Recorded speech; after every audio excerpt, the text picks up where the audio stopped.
I was in the very lucky situation to actually meet David Attenborough in New Zealand, where he shot his movie Blue Planet. So the first scene with the common dolphins jumping across the waves have been shot with us. And unfortunately nowadays marine litter became one of the most severe threats to the oceans, alongside with ocean acidification and climate change. So,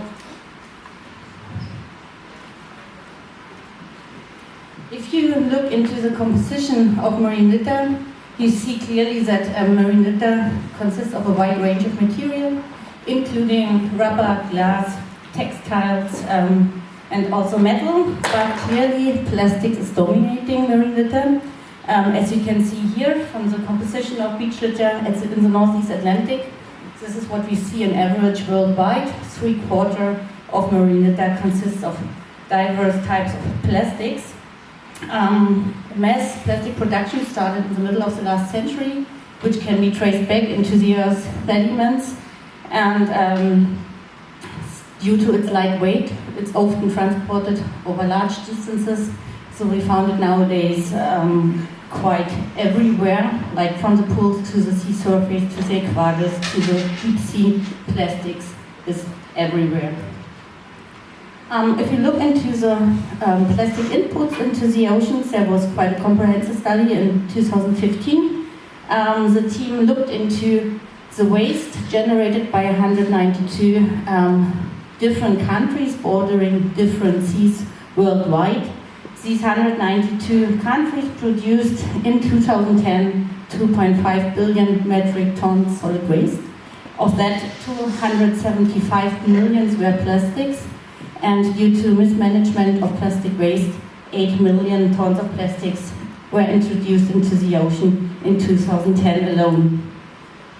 Another study predicted for the inputs of plastics from rivers, so an additional 1.1 to 4.6 million is introduced via rivers on an annual basis.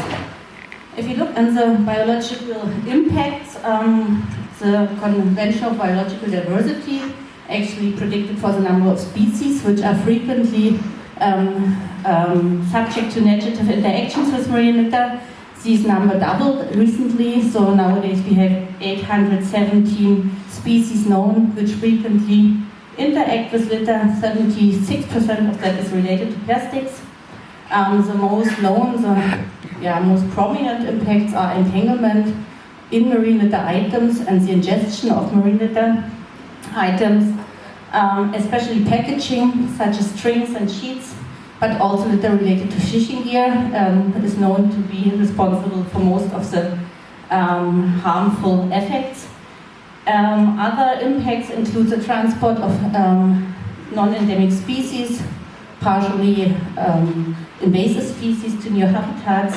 The smoothing of seafloor substrates is commonly known, as well as coverage of banded living communities. And of course, all these litter items in the ocean increase the sources for persistent chemical harmful substances. So plastics is known to often contain toxic substances, but also hormonal effective substances. And in addition, plastic particles are known to adsorb persistent organic pollutant from the surrounding seawaters. So actually, as smaller the litter items get in the ocean, as more bioavailable they become for a lot of different species. If we look into that's actually something we did on a European level. We looked into all available beach litter data, and from the 12 identifiable items, you can clearly see two things. Most of them relate to fishing-related items, so nets, ropes, etc., and also to packaging-related items such as plastic food containers, drink bottles, and others. But what you can also see is that 10 out of 12 are single-use items. So 40% of the plastics used worldwide are single-use items which mostly just serve our comfort, not our survival, which are totally avoidable. And you can see they make up the majority in the oceans as well. We also predicted for the harm caused by marine litter, and we found even population level impacts from entanglement, for example. for northern minke whales in the Northeast Atlantic, as well as for grey seals in the Atlantic. So these species are impacted on a population impact level due to entanglement. The unidentified items, so-called microplastics, come from different sources. We find primary microplastic particles which are manufactured for a purpose, so they are added to products to serve a certain characteristic, like microbeads in cosmetica for abrasive purposes. And we have secondary microplastic particles, which are fragments of larger items which are introduced and then degrade in the ocean. This is the biggest majority, but also generated during the use of products like tire abrasion, fibers from textiles and others. We have recently estimated microplastic emissions into the Northeast Atlantic OSPA catchment area. So what you can see, the biggest sources are tire wear, tire abrasion, and degraded big litter items, more than 100,000 tons each, are introduced each year into the Northeast Atlantic, and other important sources are paints, microplastic pellets, cosmetics, laundry fibers, and others. We have on different levels now adopted action plans. The G7, the G20 have recently adopted action plans which are very much based on regional action plans we have developed and are right now implementing. And if you look into, so these action plans predict actually or try to combat the relevant sea and land-based sources. So if you see as the land-based sources, a lot of these action fields are actually have a big connection to cradle, starting with the redesign of harmful products, so products we know causing harm in the environment in terms of strangulation and other impacts need to be redesigned, like balloon strings and others. Improved waste management is a very important action field, of course. This also relates to recycling, so only if we know the additives which go into the products, we can recycle effectively products, and we also can prevent harm to the marine environment. Sustainable packaging is relating to that as well. The reduction of single-use items, so actually we already heard about that. And the removal of microplastic from products. Microplastics are you can't remove them from the marine environment, so they shouldn't be used in the first hand, they shouldn't be prevented from being used in products in general. We have in Germany set up a roundtable on marine litter where we have involved around 130 stakeholders from industry, NGOs, from government. So if you are interested in our results, we have now 1.5 years working behind us. You can go on this internet page and find a report which reflects the results and a lot of solutions you can think about to combat marine litter. Thanks a lot.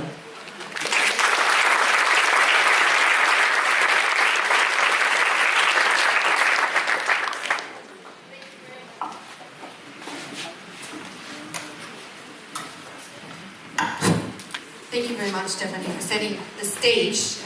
I think we're all aware of the problem, but I think every time you see these pictures and hear these numbers again, you definitely agree we need to do something. And the next two panelists who are introducing things that can be done will give you, I think, a more positive outlook and pick up on some of the things that Stefanie mentioned in her last slide. So without further ado, and we will have lots of times for questions, but we thought we'd just hit you with the information and then we can discuss. So I think you're all ready to absorb that. So Timothy, if I could invite you to tell us a little bit about what Werner and Mertz is doing in that area. Yes, hello everybody, thank you very much for the invitation, and to come to say more or less the most negative thing about our company: we're still using plastic packaging. It is a fact, we have not found an alternative to plastic, neither glass nor metal seems a reasonable alternative, also out of ecological reasons. But nevertheless, we're trying to improve what we're doing. really also in the understanding of cradle to cradle, where we don't think that we can change everything at once, but if we have the right strategy, if we have the right concept, then we are in a steady improvement. And basically, I want to give you an insight on how we understand really being holistically sustainable and following the principles of cradle to cradle. Maybe just as an introduction, these two bottles are made out of 100% post-consumer recycled materials. So both of these bottles that are sold in the shops are made out of old plastic, and it comes from mixed collections. So what we want to say is it's possible, and we're proving that it is possible, and we're trying to give a good example. And again, this is one part of our strategy to cradle. As I don't have an extra slide to our building that you see in the back, it's a LEED Platinum certified building. It was the first, and I think still the only office building in Europe that is LEED Platinum certified. It was we moved into this building in 2012. It's Energy Plus. It has solar panels and windmills. It has geothermal energy recovery. So that's also an understanding of how to be a cradle-to-cradle company. This shows what we understand as a kind of hierarchy of labeling. We as a consumer goods company trying to show what we all cover as quality, as a part of our quality strategy, have to go through a lot of certification. And Cradle to Cradle is a voluntary certification, and we do it because we are sure that it is the most comprehensive product-related certification that there is right now on the market.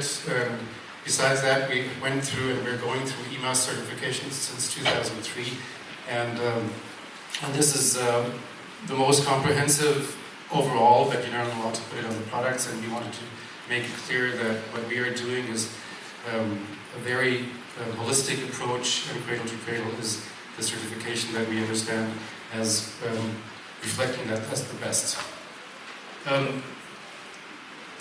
So basically, this is, I don't have to explain this one to you because you know it. I brought you as an example a product. I didn't bring it along with me because actually it's not Cradle to Cradle certified, so it's not a very good example for the audience here, but it follows exactly the Cradle to Cradle principles, which means the content and the packaging. The content is made out of it's a straw that we use as a basis for our alcohol we need for the product. The bottle comes from a mixed packaging collection, as I mentioned, and using new technologies, we are able to actually upcycle the material that has been collected at the households in Germany and use it at a very high quality level for our bottles. It is not a theoretical solution, it's a practical solution. We're selling it, and we're showing it also on an extra site that we made to show what we are doing, and we already have sold over 100 million bottles out of this quality, just to show that it is an economically viable solution, and to keep the plastic in a circular concept is also something that you can really do on a very high quality level. Thank you very much.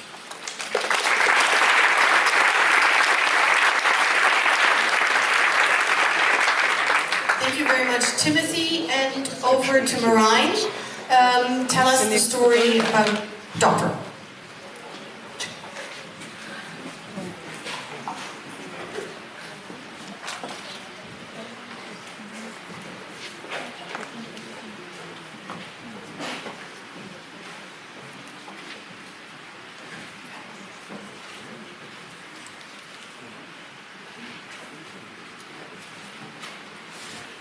Guys,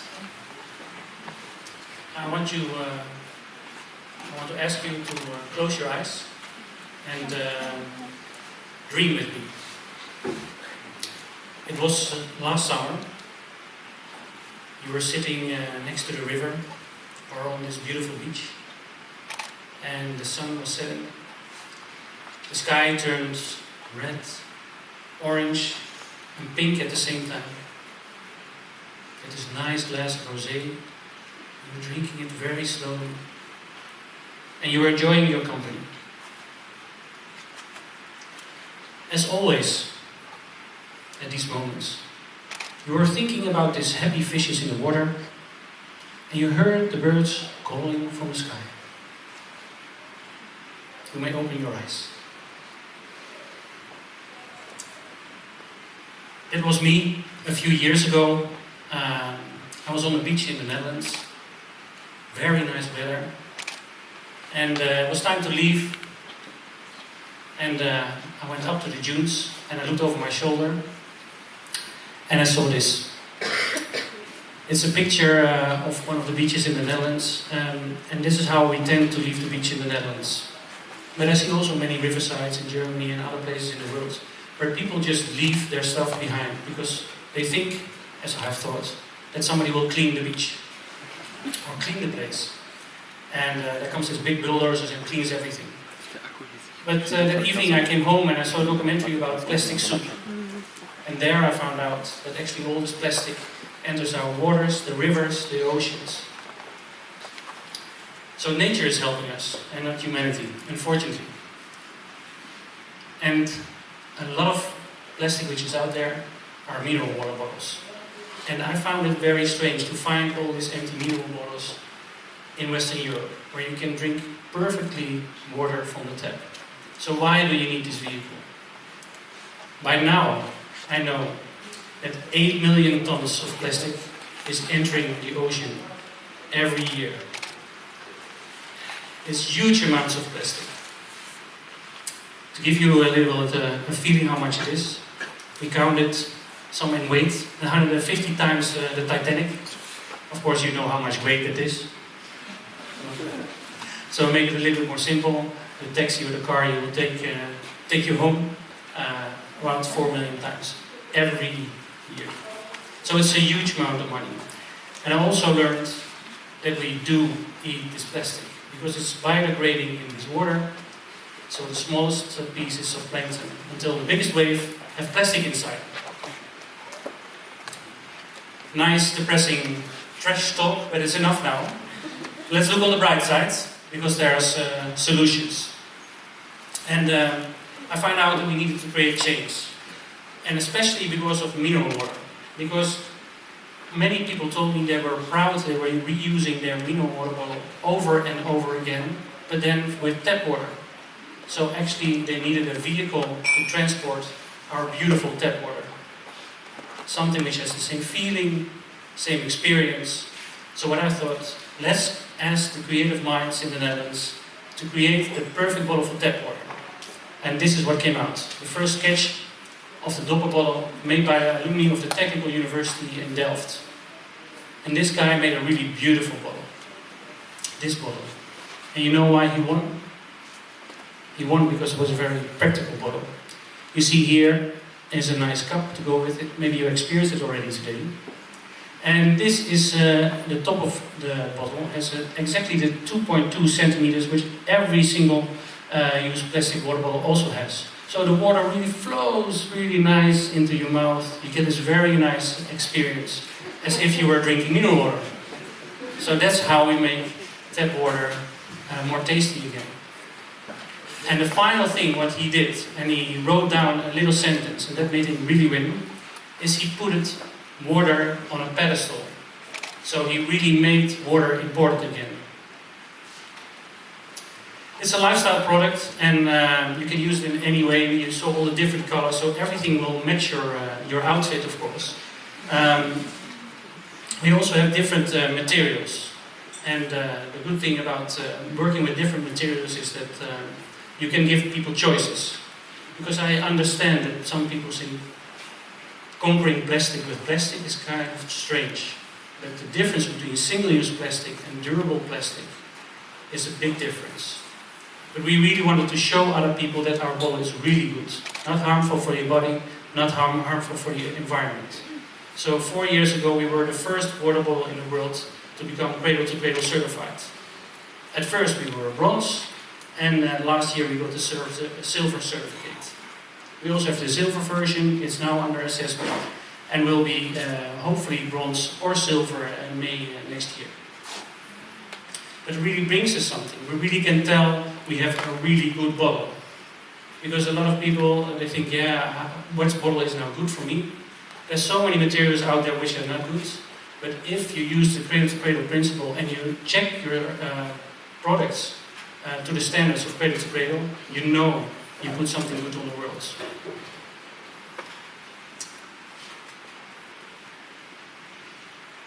Further, Dopper is a social enterprise. We are using business as a force for good. So I told you about the Dopper bottle, but also about the problem. And we're working on solutions every day.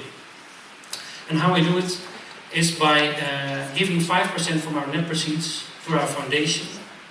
And with the foundation we want to close the loop. But my dream was, when I started and when I saw all this plastic pollution from mineral water bottles, what if everybody in the world has access to safe drinking water? So we wanted to set an example, and we fund local water projects in Nepal. These people in Nepal, at the moment 30,000, have access to safe drinking water for the rest of their lives.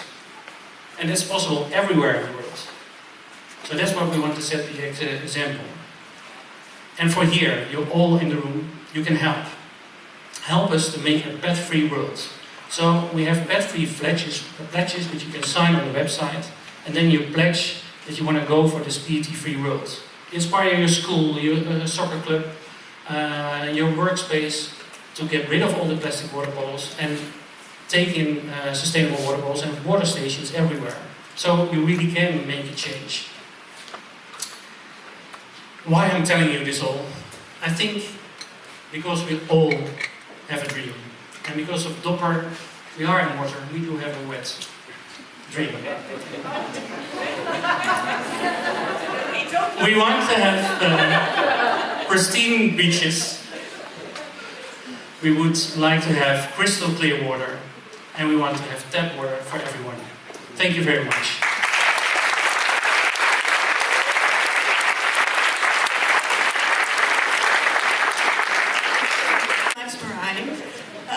For inspiring us, and now, as you can imagine, Leila's just been holding back because she really wants to continue what she started in the bigger auditorium and give you a look into rethinking the systems approach. This is Leyla. the wrong slide deck.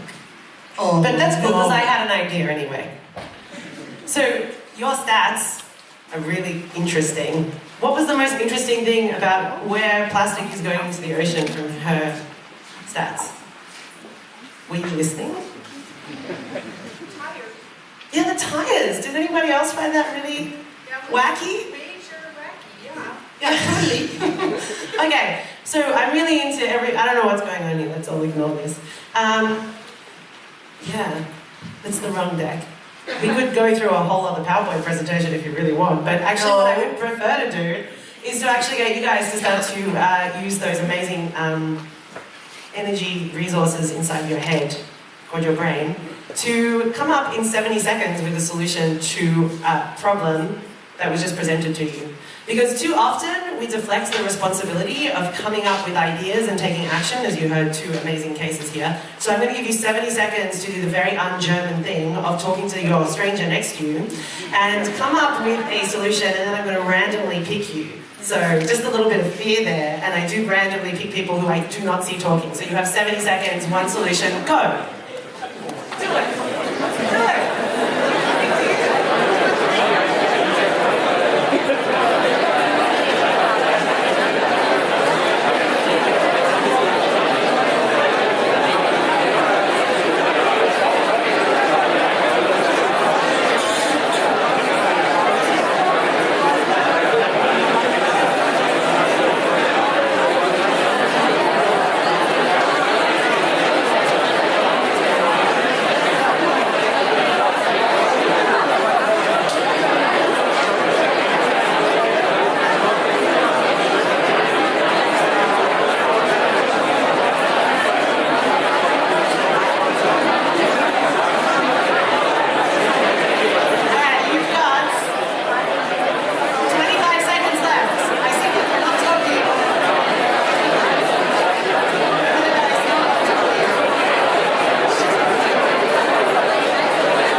anyone here work in life cycle assessment?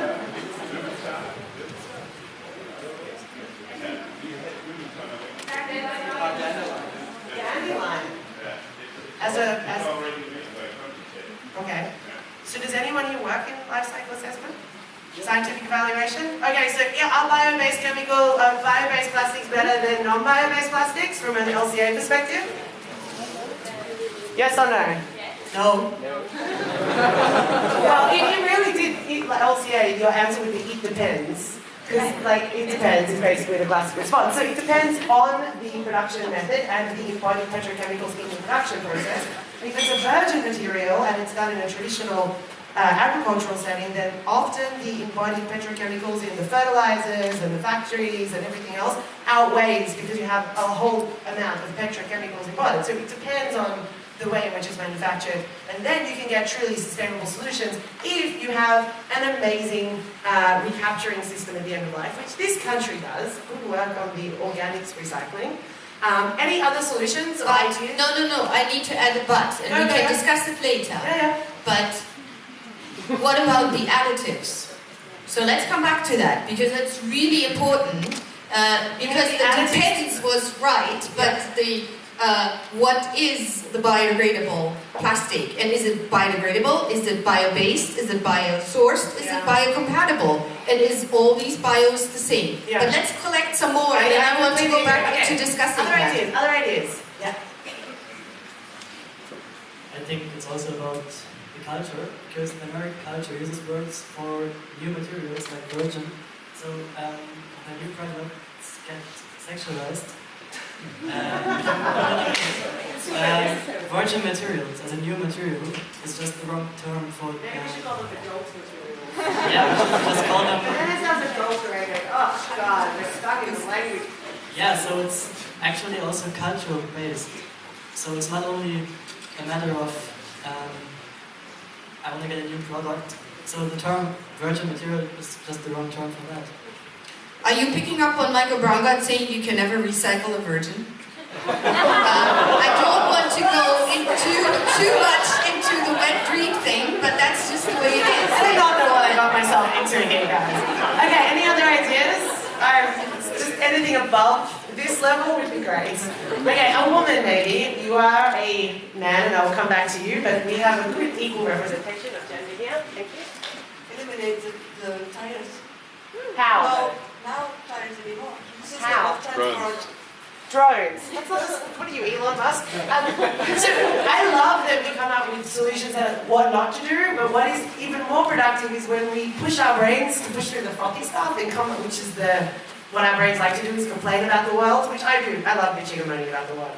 But what we really need is people to come up with the alternatives that change the status quo of the system. And so, unfortunately, a lot of people deflect to governments to solve the problems or to education rather than think about the individual actions that they can take to contribute to how do we actually change our entire transportation system from rubber-based tires. What are they made out of, actually? Rubber? Lots of different materials. Okay, we have a gentleman there, and then one more woman, and then I'm done. So all the other genders in the room can... Just to mention something for the products from the company Frush, is it possible to make a refill station in the stores that you use your bottle every time? You have tanks there? Refilling stations. Should I answer right now? Is it Alright, why not? Why not? Do it. We take some time from you. I got plenty of time, don't worry. Yeah, theoretical, yes, it was already tested, but it didn't work in the shops. So there's just too much risk of people that don't fill the right amount and it goes on the floor. Plus, obviously, if you have to bring your own bottle with you, then you have to label it, and it's something that is very complex. There has to be several information that is legally obliged to put certain information on it. So it can work with certain products, but with the cleaning products from us, it doesn't work. There are actually studies that demonstrate in some cases that the loss of the products or spilling on the floor can sometimes, you all want to react to that. Look at this, they're like, I have opinions on this. I don't agree Idee. That is an initiative in German, original unverpackt, and it works in many cities. Yes. I feel like Jerry Springer here. Hi, joking. There we are. Yeah, okay, if you want to be a no-name, then you can actually put the products in the filling stations, and then the brand doesn't make a sense. You cannot place a brand on a packaging that is sold in a shop for all different kind of things. So basically it's also a branding issue. And so, and plus you have to put the additional information, you have to put the best before on it. There's a lot of information that has to be put on it. And as far as I know, the cleaning products that are kind of self-filled in the shops, they don't sell that well. Maybe you should come to Kiel for one day, spend a visit, and talk to Marie, the founder of the first unpacked shop there, because they have brands, they have information there you can get, and you can get information for every product, and you can refill it, and it works just fine. And I'm really sad. I was really sad that there was no Frosch product in the shop. Thank you for the Sounds like a challenge. Okay, just because I really like gender equality, can I have one female give an idea, because we only have one and we have 4 guys talk?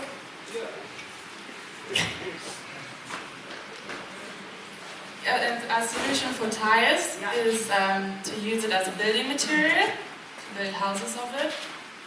And yeah, it's called earthships, it's one solution. Earthships. Okay, I think the issue though is the degrading of the tires when they're on the road, so maybe we should change the road surface. That's another idea. That's actually another approach, and I'd actually be happy for Leyla to take over. So you're hardly invited to come and jump in. I think the reason why we did this was to get you all going a little bit, and I think that worked really nicely. Now we sort of have to figure out how we want to follow through with some of these ideas, because to each of these things that you said, we could have a separate session. But I thought we could maybe start with thinking about the things that users, I don't like to call them consumers, users really expect from plastics. I think we had one answer already. It safely transports the cleaning agent home. It also looks somewhat nice, but maybe Stefanie, from your experience, what you mentioned, there are 40% of all the plastic that we find in the ocean is from single-use plastics. So do customers really expect that? Or have they just not been given choices and not been asked what other solutions there might be?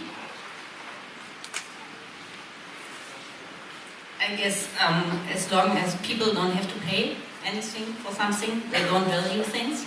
That's a general issue. Like, I lived in Ireland for half a year, and donkeys were given for free for a long time, so people really treated them bad.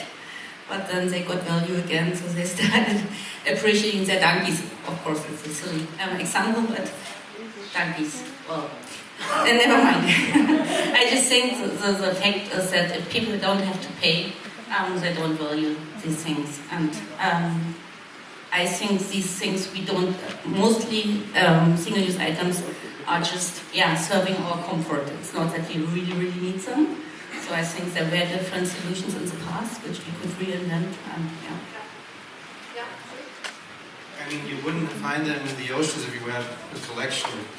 And so if you don't have a collection infrastructure, then they wouldn't even land in the ocean. So I think you should start and build an infrastructure, and then we could rethink about how much do we really need on resource. I think that the reality is that a lot of what ends up in the ocean is not a lack of collection.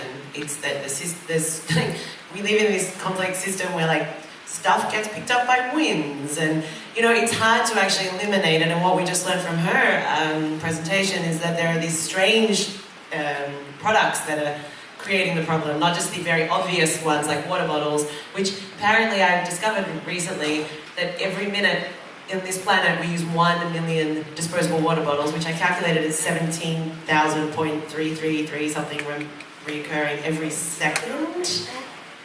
Like every second.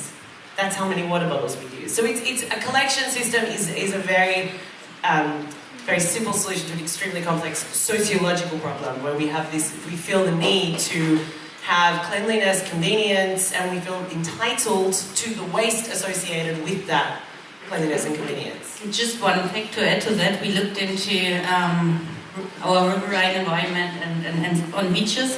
So what we find is like double as many bags which are free of charge than bags which are charged in Germany. Same accounts for beverage packaging. So we looked at river environments and we find like just 10% which are charged are found. So it's really a connection. Yeah. Maybe just one additional point. It's not only the collection, but it's also actually giving value to what is collected.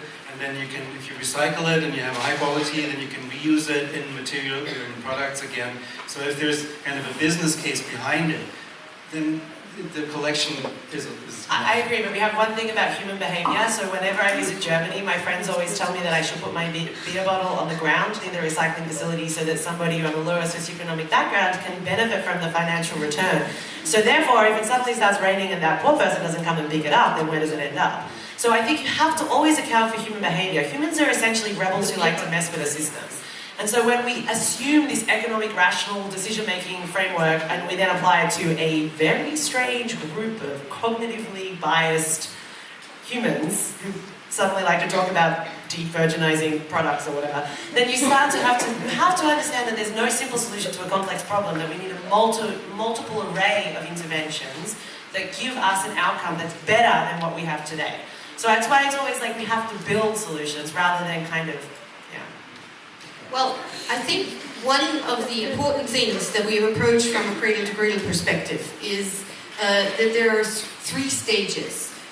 We have a traditional system that we sort of need to manage and optimize as good as possible today. Then there are transition steps to take, and then what we really aim for is the transformation.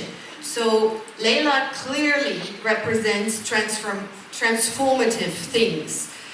Whereas what Werner and Mertz and Doch are doing are clearly moving from tradition, moving from the current recycling system and optimizing it. And I actually would like Timothy to talk a little bit more about the experience of how you can actually make a clear bottle from 100% recycled plastic, because that is not yet, from my perspective, transformative, but it's certainly transitional, and so is what Doch is doing. So hold your horses, we'll definitely get to really rethinking things, but there are a lot of issues today, and I think we need to figure ways to address them without perpetuating the wrong system. That is very important.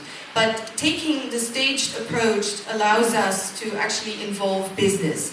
So, Timothy, I would like to ask you to speak to how do you actually get such a clear bottle from recycled material? Just one step back. I mean, we're taking something from a source that has not been used yet. Even if we have a separate collection in Germany of household packaging, the plastic is until now not upcycled or not recycled in a high quality. You have the flower pots, and park benches and other applications, but there's not a high quality that comes out of it. So you need an additional sorting, a fine sorting. We install that in a technological plant, and the result you can see. So there is the transparency that you get only if you get rid of flakes that cause yellowing, or also that are contaminated in a different other way, and you have to have a special technology to get these flakes sorted out. And here it's a color sorting, which is existent in most recycling companies, plus an additional degassing, because it's HDPE, and HDPE attracts smell, odors from what was inside. And you need to degas it, because even if you have a cleaning product, you don't want it to smell in a kind of, not so good way. It's supposed to not smell at all, packaging. So we had to get rid of the smell. And it was managed just with existing technologies, just put together differently. Plus, we were the first company asking for such a solution. The other companies are not looking for these solutions because they're not interested. So there's not a real reason behind for the other companies to use it. It's not cheaper, it's rather even more expensive. So there's no incentive for them to change into what we are doing. And we're just trying to give the example that it's possible. If you use technology, it doesn't even cost that much more. It's like the packaging and such costs maybe 10% or 15% more, which in a competitive market is already something. And here it's even a little bit more expensive. But it's all within the scope of pricing that you could be able to manage. Yeah, what I want to add is that when I started Dopper, we really wanted to make a Dopper out of recycled material. That's 7-8 years ago when I started the research. There was no good materials which are really strong and are ready to go into the dishwasher, for instance. Now at the moment we are testing with PET in Brazil, but we still don't get the right results. And in the US we really had a stream of Stonyfield yogurt cups made from PP. It's the same material, so it should be the same. We saw the stream coming into the facility to start to recycle it, clean it, recycle it, make it into new pellets. And then we tested it, and still it was contaminated with other plastics. So even you have a very clean stream, some people just throw in something and it's already not clean enough. So it's also hard to certify at that point. So that's also one of the reasons why we still use virgin material. Just a quick comment that this PET bottle, it's food grade. So in the US you could fill mineral water into it, and it's made out of 100% recycled. So PET is not really a big problem. HDPE and PP is a different material. It looks like the two of them need to talk. Yes, exactly. I know what they're talking about. It's suddenly getting acronyms speak here. Polypropylene. Running a business, a startup that is looking into recycling and wants to share. Do you see any hands? Yeah. Can you? Great. Well, actually, we are not recycling ourselves, but we are using recycled materials. We use PET-made reinforcement material from recycling. But what I see as a large question is, besides the consumer behavior, is the question of quality in terms of, for instance, UV withstanding materials, which are not in consumer products, but in, for example, in tires or something, roofing materials or any plastics which are outside materials like window panels or something like that, which can be biodegradable, but mostly consist of a compound of different plastic materials to achieve certain functions. And these materials are designed for their function, up to now not designed for recycling or even cradle to cradle, and that is a large problem. Yeah, so we have identified another problem, but we're actually looking for solutions. So, where was it? Yeah, you want to run in there? Okay, you have to. Okay. Yeah, hi, my name is Johannes, I'm from Earthship, Germany. We actually do build homes from recycled materials, and we use car tires filled with dirt and then made into walls that are actually taking in the heat and giving it back into the building. We're also using scrap material from cars, from sheet metal in other countries, drinking cans, not so much in Germany, it's too much money involved. And this doesn't solve the problem that there's not more plastic or any other trash produced, but actually we're doing something same with it. And the first building in Germany was legally built in the Lebensgemeinschaft Schloss Tempelhof. You can check it out. Earthship Tempelhof. Thank you. I'm more from the recycling the economy, and therefore it's all these buildings actually steal the material what we are need to represent, because they are at the moment we use just 3 of 60 metals in recycling for more than 20 or 50%. So that means 57% of the metals are not actually exist in the technical loop at now. I think the reality is as well is that recycling is a constrained marketplace. We always need virgin materials to replicate our insatiable desire for things as a species. So that's why I really push for us to not have an end-of-life bias, which I think it's really important to consider the pioneering work that you guys are doing, but also if we are really truly to go to a solution economy, one that designs out waste from the beginning, we need to think about the way we produce products and facilitate our needs as humans and do it in ways that is sustainable and regenerative, but that also pushes us forward as a species, right? So there's a lot of people who are like, oh, we need to go back to the dark, whatever, you know, like, and that doesn't work because unfortunately there are like 7.4 billion of us right now, and a large percentage of people who don't live in advanced Western economies rightfully want to live in a better quality of life.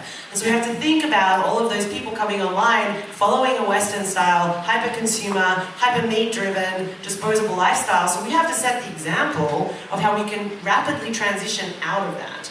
And so that's why it's so important that we think about the design rather than just the end of life, because it just keeps us in this same system, right? It just keeps us producing more stuff that we don't need, facilitating a system that is not sustainable.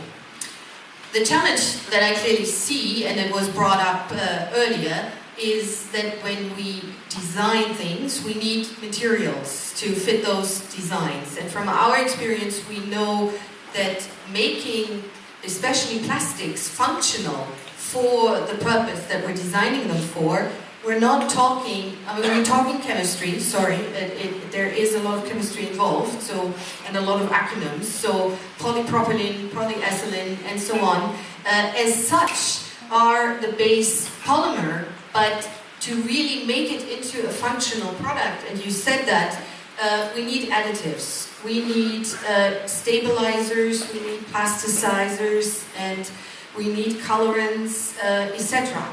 So that is really a big challenge in the recycling, and I'm wondering whether we also find that in the ocean analyses, Stefanie, that the additives are actually impacting marine life as well. Well, yes, we have first studies where we can correlate ingested plastics with, for example, softness, which we then find in the tissue.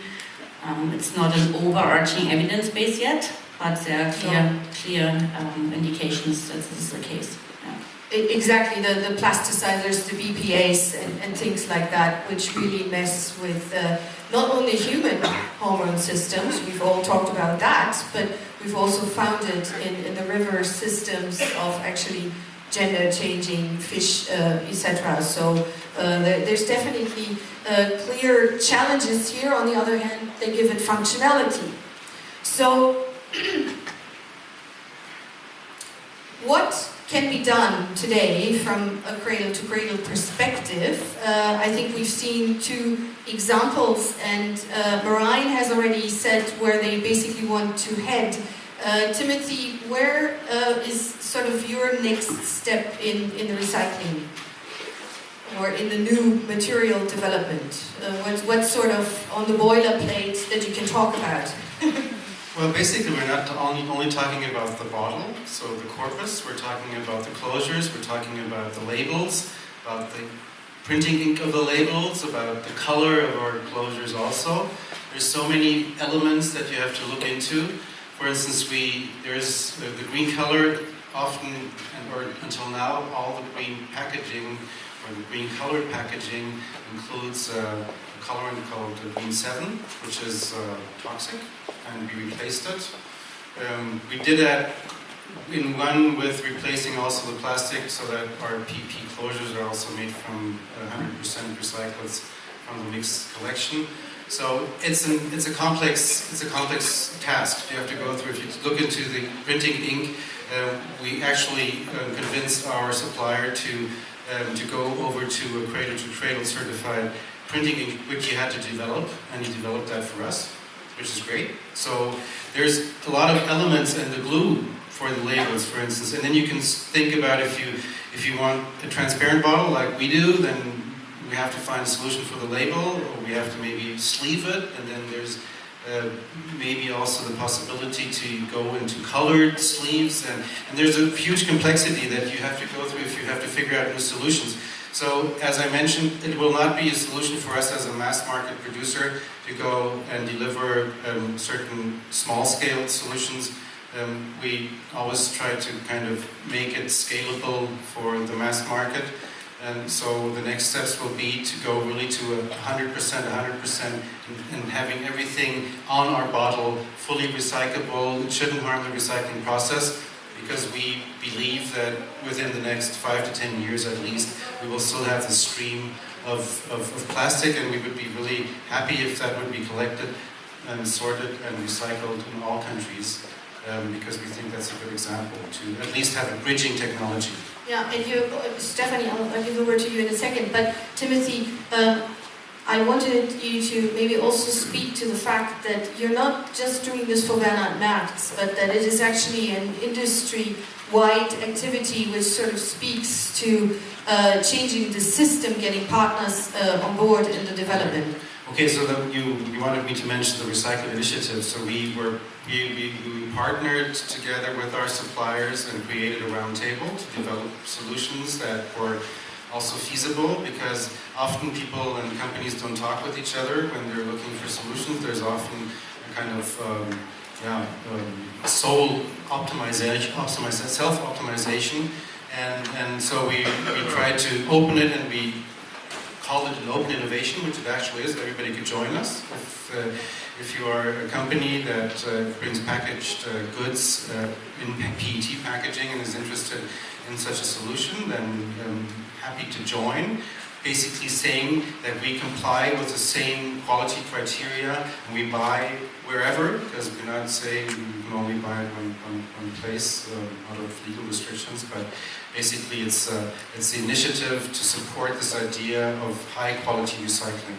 And that's what we do with our partners, bottle producers, recyclers, collectors, and so on. So it's an open invitation also for anyone here in the room to actually join, and I'll ask Merjin in a second to see if he sees potential there as well. But Stefanie, you wanted to say something.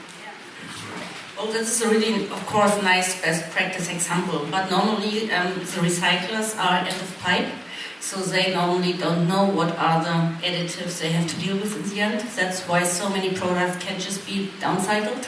So that has to be changed from the beginning on. That's end of pipe players are involved in the whole lifetime conception phase. Like I just attended a conference at Sardinia, and what we saw from the recyclates, they contained high levels of additives still, of course. So, and I think if the consumer gets measured, if you buy recyclates and they are contaminated with additives, that this even makes them harder to sell. I just think the declaration of additives in the beginning should be mandatory to everyone, that the recycler knows what to deal with, that the consumer knows what is in the packaging, not just the product, and then we know how to close the loop. Yeah. Concerning the additives, I think that's a very good idea, and I think that's something that should actually be mandatory to really make it transparent. It's going to be a major task because the producers of the packaging are not willing to open their books and tell what the additives are. But often the additives are exactly the property that you need for your own packaging. So if you have a certain property concerning whatever, even the UV factor, and it's already in the recyclant, then that doesn't mean that it's bad. So it's not really contaminated, just it contains this additive. And if you keep it in the closed loop and it doesn't go into the oceans, then I, as a producer of bottles, would be happy if the additives already were inside, because then I wouldn't have to buy them and put them into the rest recyclers. So you would actually maybe even have a win-win. If you can keep it as a monostream material, that's the challenge.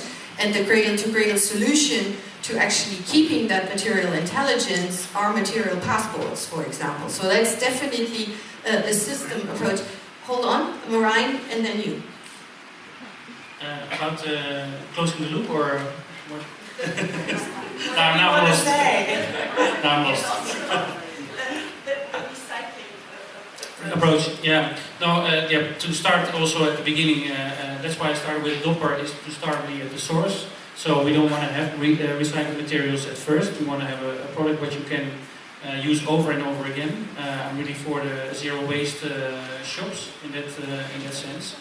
And I really also want to trigger all the people in the room, but especially at companies. People are afraid to change the mindset of companies because they are afraid that it will cost money or that they cannot sell a product anymore. But there's always alternatives. And that's I really want to trigger everybody here in the room to rethink where the company is and not think about the money, but think about the environment and the world to change. Okay, I have an idea. Yeah. I agree. So I've been sitting here trying to solve this problem because that's how my brain works. And I'm like, why don't we have universal reusable product options for different product categories? Because at the end of the day, like, we need, for your product category, a vessel that brings from your provider to my home a service, and then at some point I'm going to go back to the place where I probably brought that, which I know you have the container deposit legislation and quite advanced for drink bottles here in Germany.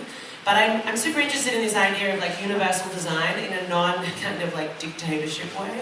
Because how could we actually create universal products that still enable you to have your product branding? Because like again, pushing at the boundaries of the future, yeah, we can iterate, and iteration is awesome, and we need that. But also, there needs to be people who are pushing it for a solution that is well beyond the current status quo. The status quo of disposability is not only choking our planet, but is also creating a culture of waste that lives inside us. That means that we waste our time, we waste people, we waste our resources, we waste our love, we waste everything that makes us amazing as a species who develop the language to share, to speak to the dead, to speak to the future. And I think that it's so important that we challenge the culture as much of this like disposability lifestyle, as much as we iterate at the edges. Yeah, just to add one to react immediately. Yeah, I guess the point of market competition, really, it's not just us, it's political regulation which are needed. If you look at Japan, for example, they have one prototype of PET bottle. So what they only change is the banderole. So there's no need anymore to come up with a more fancy bottle because it's regulated. So I think it's top down and bottom up both ways. How is that from a branding perspective? Just take Coca-Cola, and you would tell them to put their the content into a unified bottle. That wouldn't kind of meet their expectations. Marilyn Monroe's body, right? Yeah, I mean, the sexualization of bottles back, full circle. Or also take the brand. Yeah, but Coke deflects responsibility down the supply chain. You know, they always say it's the consumer. The consumer doesn't want a sustainable bottle. That's what they say. Everybody in the supply chain deflects somewhere else. I work with the biggest packaging companies in the world, and they say, oh, it's the brand owners. They don't want sustainability. But somebody's got to take responsibility for this. Leyla, it's not the question.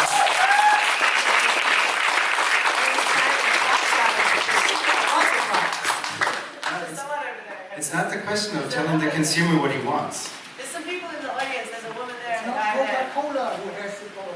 They have to use the bottle. If they want or not. You get mine. Yeah, and then there's a woman next to her.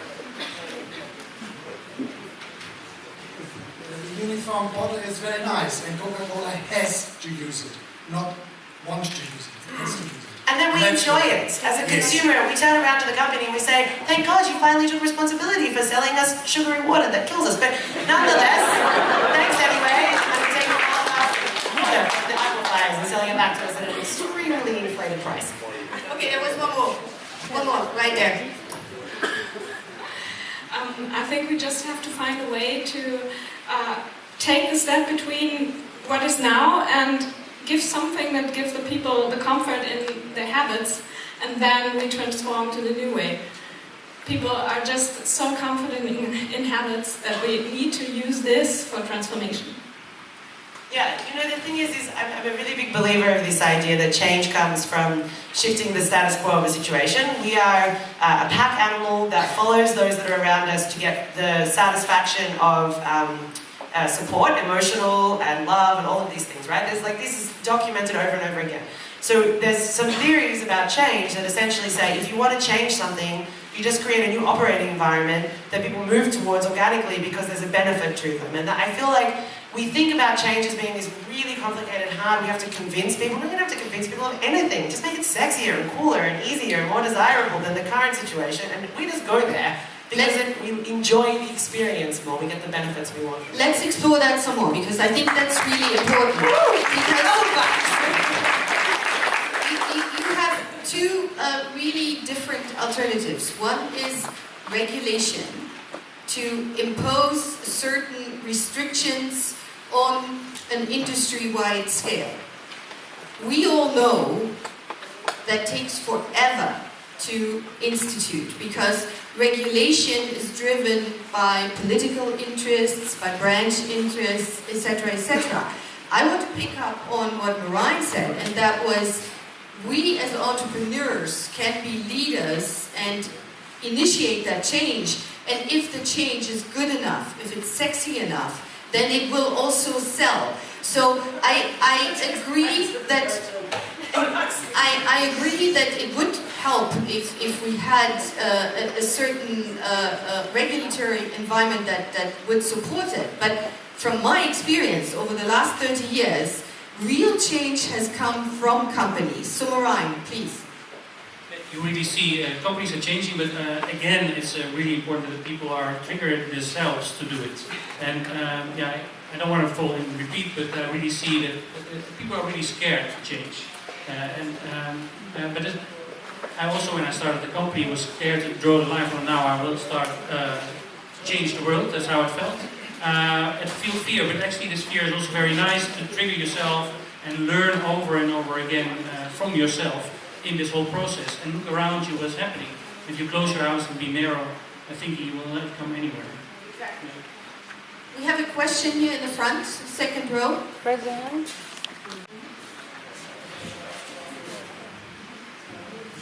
I just wanted to say something about the regulation of the bottles. If you have a regulation that just says, okay, use this bottle and that's it, I think that's maybe a little bit dangerous that you stay with this bottle and don't get better afterwards. So I would like to regulate the external costs and then get the market to challenge each other to get better and better and better. Yes. Yeah. One of the hugest problems we have is we don't have the cost associated with environmental impacts. We all know that. We heard about it, I think, inadvertently over and over again. But I will also say that there's something about challenging this concept of what is universal design. Because, for example, in our technology, the plugs and the fact that they're intentionally designed to not be the same, so that you have to buy more charges so they can get more money out of you, is manipulative, and it's a subversive extraction of your economic capacity. And that should, in itself, be exposed as an incredibly insidious behavior that companies have. So I think that we do need to explore the concept of what a universal design would be motivated by producers or activated by consumers or demanded by consumers rather than regulated by governments. Timothy. So who should decide? Who should decide and say that's the best standard, that's the best solution, this is the solution that will last for 10 years? I'm thankful for your comment. I think competition is very important for improving things. If we wouldn't have been doing this, nothing would have changed. And it sounds funny, and I'm not exaggerating, but we're worldwide the only company that is doing this, and we're a small company, small German company, and no one else in the world, the Proctors, the Henkels, the Unilevers, no one is doing this. So if there's no competition, then that wouldn't have happened. There wouldn't be a recycling contest about who can deliver, and people are understanding it's an interesting concept. And once you get kind of into what the material is and what causes problems, then you kind of figure out, hey, we could kind of reduce this. And if other major companies will join, and they're going to tell, they have the levers, their suppliers, please do not add these additives. We do not want them in our bottles because you're lowering the value of the recycled because we cannot use it for a next bottle. So I think competition and diversity is also extremely important to make success and progress also in the environmental solutions for the future, and also combining a little bit the fun factor. And sorry, I'm a brand guy, and I really think it's more fun to look at a diverse shelf than in a standardized shelf. Hold your horses, you can see this. This is really getting everyone going. But I want to use the last couple of minutes to actually focus us on the potential that we have in this room, because you asked the question, who decides what is the better way to go? We have a framework. We have the cradle-to-cradle design framework.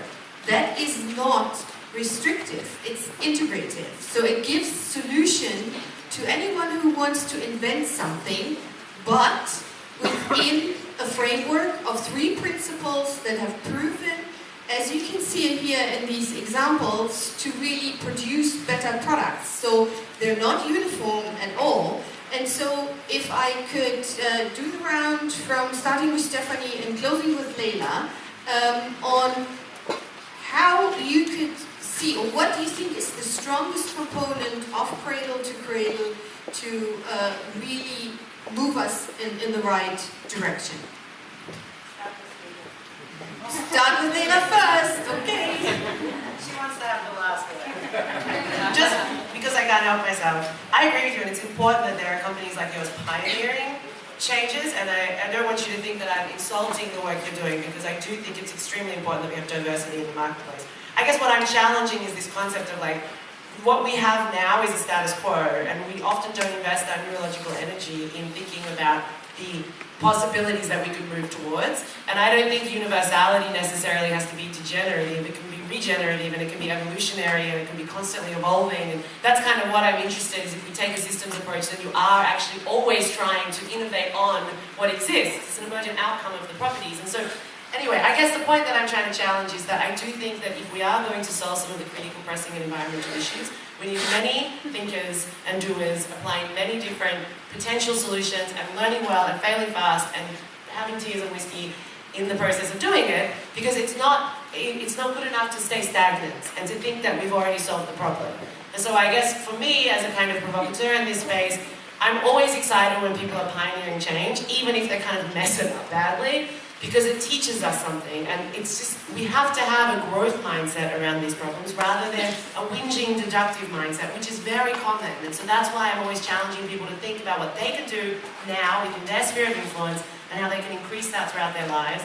And so I do commend you guys for doing these types of things, but you yourselves will probably agree it's not the best solution at the end of the day. Maybe not you, because you're wearing the pin, but we have to challenge these things. So I respectfully challenge what you guys are doing and appreciate it, but at the same time, we need better solutions for the long term.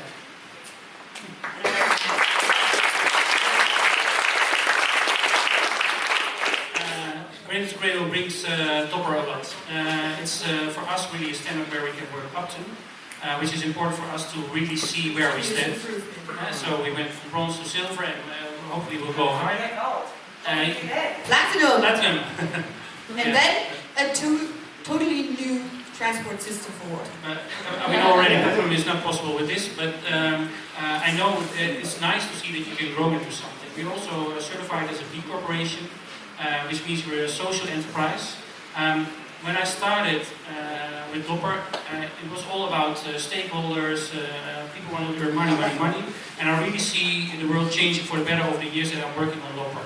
There's really more change with people, and here are the entrepreneurs of the future, the change makers of the future you have in your hands, and I'm really, really positive of all the times when I speak all around Europe and in the world that people really want this change. So within this room, I for sure it will change for the better, and Cradle to Cradle helps us really to see where you want to go, but we always think beyond Cradle to Cradle. Where is the best way where we can go?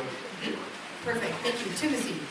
Well, Cradle to Cradle makes you look at everything. I think that's important, and it also gives you maybe an idea of where you can improve still, because that's the level approach of Cradle to Cradle. So basically, that's, I think, it's a good solution for companies also like ours, although we're pretty much advanced, to reflect on things that are still not perfect, but it doesn't really create a total new concept, and that's maybe something that one could rethink in the future.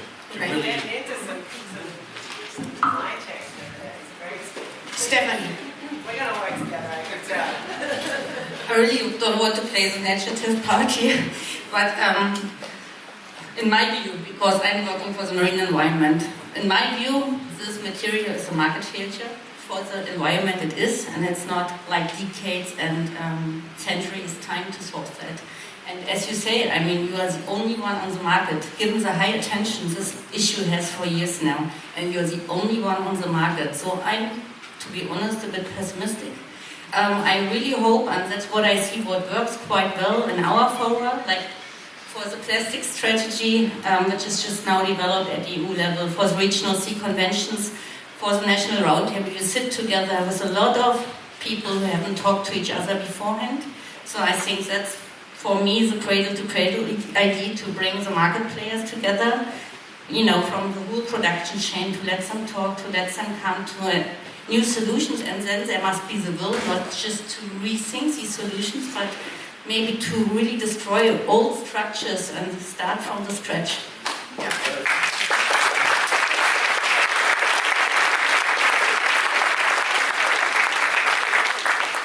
Before I close, I just want to add to what you said, Timothy, on Cradle to Cradle, helping you to improve the current product. In its wider framework, it actually allows you to think of a new product as well, which is why I very much agree with a lot of the things that Leyla said, because Cradle to Cradle does not only get you to improve existing things, it asks first and foremost, what is the right thing to do? And in this case, it would be, what is the right solution for packaging? And that really requires you to think out of the box. So that is the kind of thinking that we need to really go beyond the established systems and ask the question, how do we actually accomplish a certain task?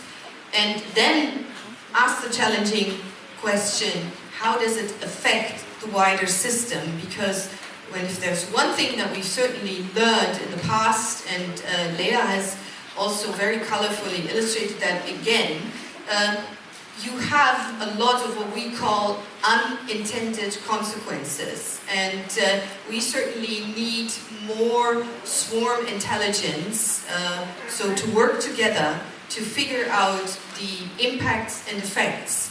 And the main goal of Cradle to Cradle is to have positive impacts.